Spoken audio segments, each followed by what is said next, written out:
sentiment what Coach Carter said earlier. It's awesome to just be in here and seeing all the players and coaches. Myself as a coach right now, I just want to soak up all you guys.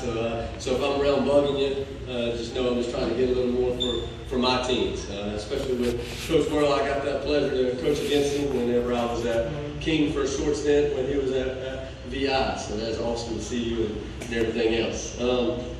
Blessed to be here. Like I said, I'm the head basketball coach at McRae College, and it's an extreme honor to be up here and be able to talk about one of my former coaches, teachers, and my dad. That is a thing that I'm blessed to be able to do. I appreciate you, Pops, for letting me do this one. I know one of my brothers is here with Ben, and we're blessed for you guys for honoring him. I know that he's one, as I'll talk a little bit about, I know he's had some accolades and those things, but growing up, unlike probably myself as a coach, or 80% of us as a coach, winning wasn't the primary value, and that's one thing that I feel like I'm trying to still learn as I go on. But one thing that I think separated my pops apart from a lot of other coaches.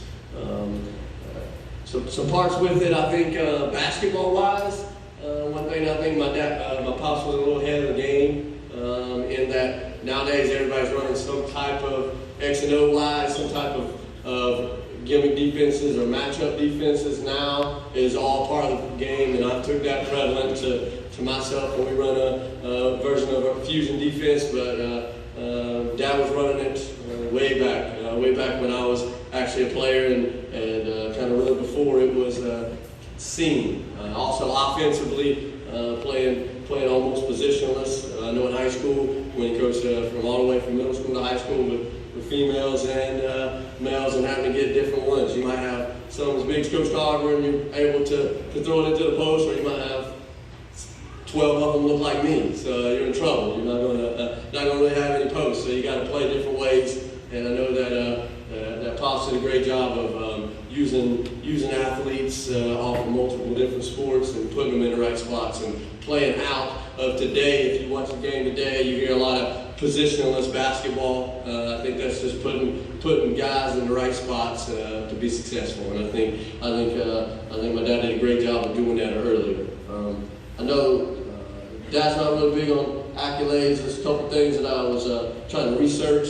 I know Jamie will do a much better job than I do on that stuff. We didn't talk about it in the Hardin household much about wins or losses or championships, so that had to go back and look. But one thing to be said is 552 total wins. I think is pretty big at pretty much 4 different schools. With actually started again was at Hunter for a little while in Carter County, and then Elizabeth for most of his stay, and then finished his career at Maryville Heritage down in the Knoxville area. But 552 wins. I know we went to the sub-state. We went to sub-state multiple times with women's basketball to men's basketball and on. Going to the sectionals when they were actually I was a player when it was switched to sectionals in the state tournaments. Win the state title when he was at Hunter, and that was always a big thing. I know he's gotten 10 plus Coach of the Years. One of his biggest things that he talks about the most is being undefeated in the conference. I think that takes a lot of mental and physical ability to keep guys together to do that, as I am learning on those parts. You can win a couple games and get hot, but to stay consistent and not lose, that's a pretty big feat. I feel like on his. A couple of just little ones I wrote down. I remember when we was, I think it was Dad's first year. It was when I was playing. We were blessed to beat Coach Pitts, who I have to coach against every year in the conference. When they were number 3 in the country, that's how I said we beat them 2 out of 3 times. They beat us at Elizabeth, and then we went and beat them twice. That was a pretty special time that we could still sit around and talk about on those. One thing about Dad is he could. I know that he talks about it a lot. He was blessed to coach a lot of great players.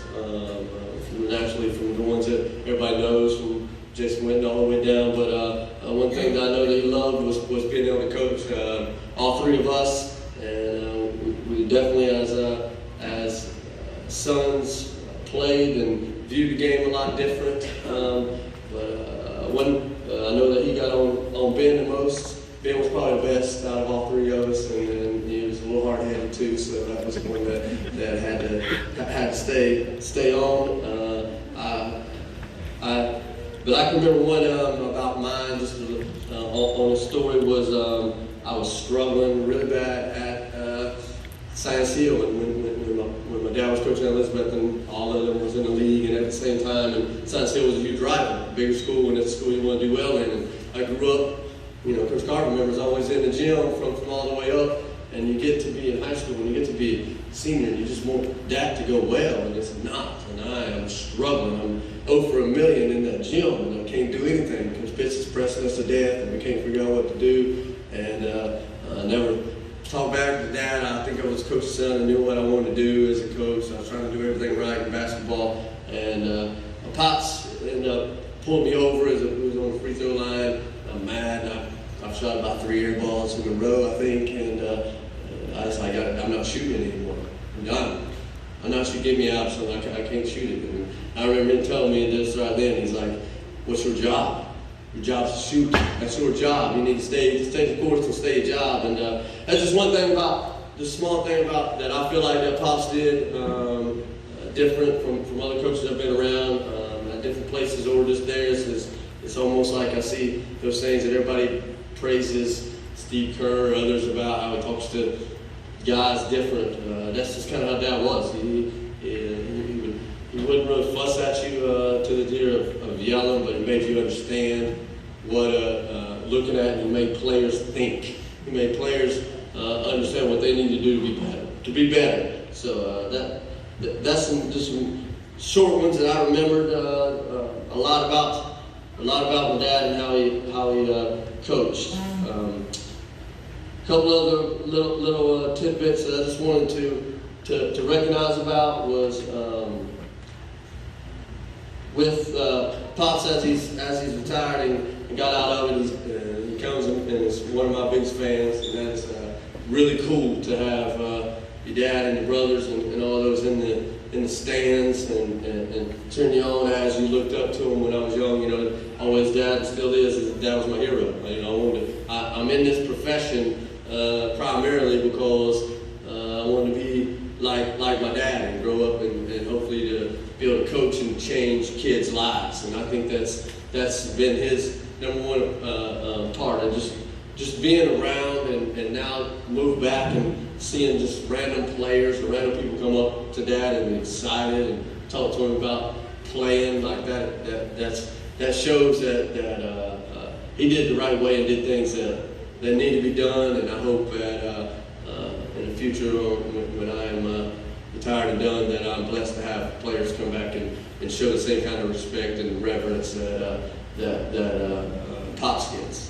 So without further ado, I'll let with Dad coming up. One thing is, if you have other people that you have that are in athletics now, that are growing up young and in athletics now, I think that my dad actually just got this one finished. I'm giving him a pub.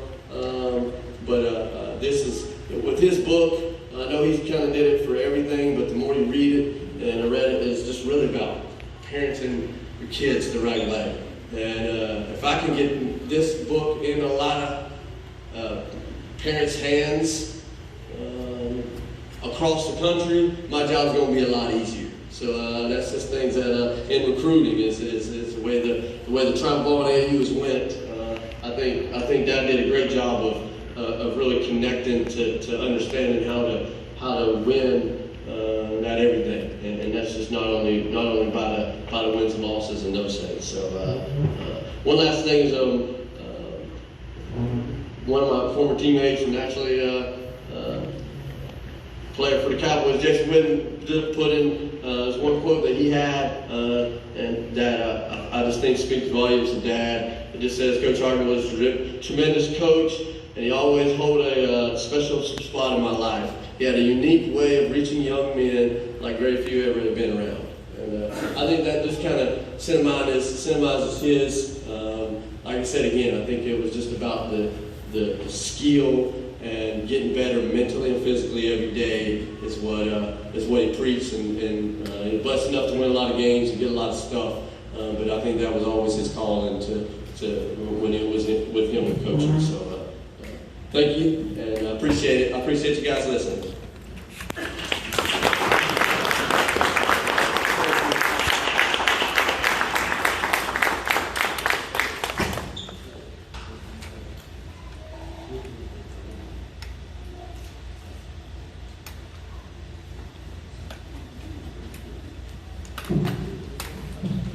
Wow.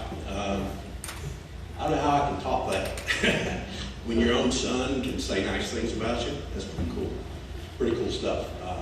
So I thank Steve for the kindness and for his view on what it's like to grow up being in a coach's house. This can be a tough thing. I thank Jamie and CY and the whole committee for this. It's a great honor. It comes at a really nice time. Steve mentioned my book, but it just came out, and so this is kind of really nice for that. My publisher was pretty cool about this going on now. I also need to thank my whole family. You know, being a coach is really, the whole family has to buy in. And you guys who've coached, you know that everybody's got to be supportive. You're going to miss things. You're going to not be where you ought to be sometimes. But I took my sons with me a lot. And I don't think Ben and TJ and Steve all for dealing with that. And I thank my wife Linda for being supportive through all those years and moves and what we did. This award really to me is about the people that played for me. I had some awesome people, some great players, but they bought into what I tried to coach, and that's what was successful. You know, when I was growing up, like a lot of you guys, there wasn't much else to do. There wasn't no internet, there wasn't no cell phone, whatever. Sports was the whole deal. It's all we did. Played sports all the time. I played everything, did everything. But basketball became something I loved. And I think one of the reasons I really love it is I think it's just like life. If you fall down, you got to get back up. You can't pout. You just got to go on. It just taught me so much. I don't think I went to college without basketball. It was a difference in my life. So I picked it up, and it's what I did for 31 years. You know, back in the day when I was trying to decide what to do make a living and feed myself, I just knew I wanted to coach. That's what I knew I wanted to do. So I go to ETSU, and they're like, okay, if you're going to coach, you have to get a degree in something. I changed my major 5 times trying to figure out what that was going to be. I didn't know what I wanted to do. Finally settled on business, thinking I might not like coaching. Guess what? I coached for 31 years, so I did like it pretty well. Enjoyed it. One of the great things I think back about that time when I was at ETSU is I had the privilege of seeing John Wooden speak. And Wooden used a big pyramid and had all these specific things that he said that you needed to do. But the big part that he said was, if you do things right, in the long run, the wins will come. And I kind of adopted that as my philosophy. And that's what I try to do all the time, is treat kids right, work them hard, try to teach them right. I really felt like the basketball court was just a classroom.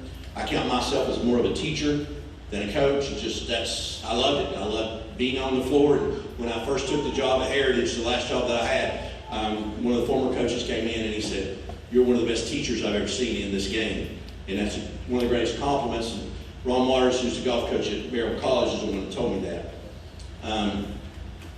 You know, my first experience getting a job was I taught first grade. Now, you talk about waking you up, okay? First grade. I would go home every day. I thought I was molested because kids, first graders, need a lot of stuff. But I helped Dallas, coach at Unanka, and from that time to Hunter, the great years there, we won a state championship there, and I just got to talk to 2 of the players recently on that team, and they have such great memories. And I really was so young, I really didn't know what I was doing. I was trying to be good to the kids and get them to play. But that was a great time for me. At Elizabeth, the tenure there, working with Eddie Carter and doing the things that went on there, it's just great. Coached the girls for 5 years and had some real success there. Then going on to Heritage, I've been very blessed with some support people that I would not be here today without them. So team chaplains and different people, and I just want to say thanks to them. If I've done any good through my coaching career, I give the glory to God, because that's why I did good, is because He was using me. Again, I want to thank the committee. Thank y'all for everything that you do.